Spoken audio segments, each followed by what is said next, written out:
What you don't really hear very often is somebody saying, hey, I was saved when I was 9. I'm still good. That's all. You don't hear many testimonies like that.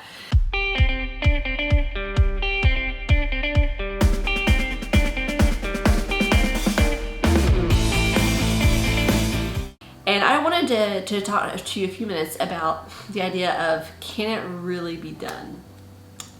Now, I'm sure you're thinking like, okay, like what? And we'll get there in a minute, so stick with me. But to add some background in, I grew up in church. I have been a part of church my entire life. And if you have grown up in church or been around church any length of time, you've probably heard the classic testimony of how someone, they may have gotten saved at a young age and then they fell away from the Lord. They got addicted. They've done all these things, and now they're coming back and they're sharing their testimony. And some of the women may be crying. The guys are encouraged or whatever.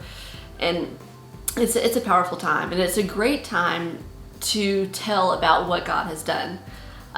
What you don't really hear very often is somebody saying, hey, I was saved when I was 9. I'm still good. That's all. You don't hear many testimonies like that. A lot of times people look at those and think, okay, whatever.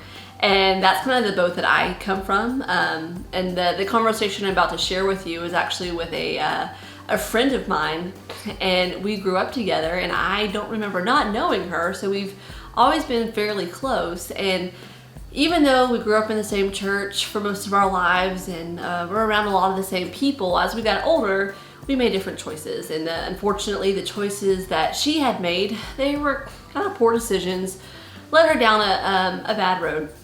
At this point in our lives in college, though, we were discussing how she had really turned away from those things and had come back to God.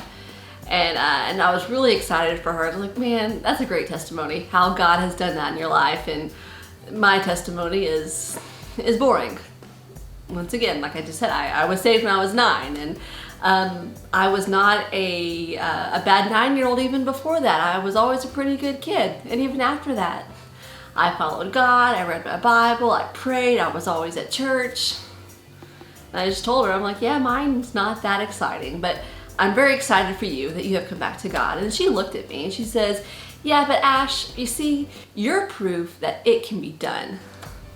Now that one phrase, honestly, it's kind of affected me since that moment. Her saying that for me, being saved at a young age and staying close to the Lord up to that point my entire life, and even to this day, that type of a testimony can actually prove that it can be done, that you don't have to get trapped in sin.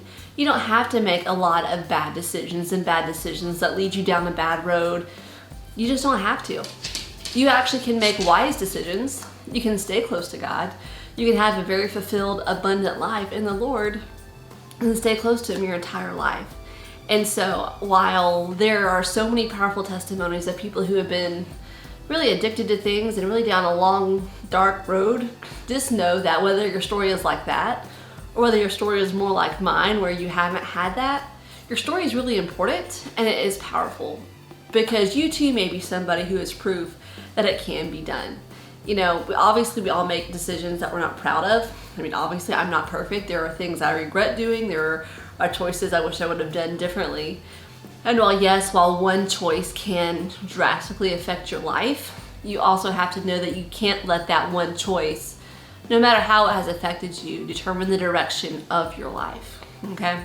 So a verse that I wanted to bring up that is related to this, it's in Galatians chapter 6, verse 9. It says, let us not grow weary or become discouraged in doing good. For at the proper time, we will reap if we don't give up. But basically what this verse is saying is, hey, look, don't give up. You're gonna harvest what you plant, okay? So if you're planting wheat, you're not gonna harvest corn, okay? You're gonna harvest wheat when it is grown. And something I really like about this verse too is it says, don't grow weary in doing good, and don't be discouraged in doing good. Meaning, there's probably gonna be a time when you're going to be getting weary, when you're going to be discouraged, when you're not going to want to make the right choice, when you're going to want to compromise and do what everybody else is doing because it at least has the appearance of being fun for a while, or it may lead to popularity, but if it's not right, don't get discouraged and don't grow weary, because Whether it's an hour after you make the decision or 10 years down the road, you're going to harvest what you plant. So, if you are planting things that are according to the will of God and planting things like Galatians talks about that are of the Spirit, then you're gonna harvest those things. That's what you're gonna get back in your life. But if you're constantly putting stuff in your life that is bad language, if it is perverse talk, if it is those different things, that's what you're gonna harvest as well. So even when you may be tempted to go down that path and tempted to maybe make some choices that you know aren't right, just remember this verse. It says, don't grow weary, don't get discouraged, keep doing the right thing. And so it's kind of how I want to finish today. It's just to don't compromise.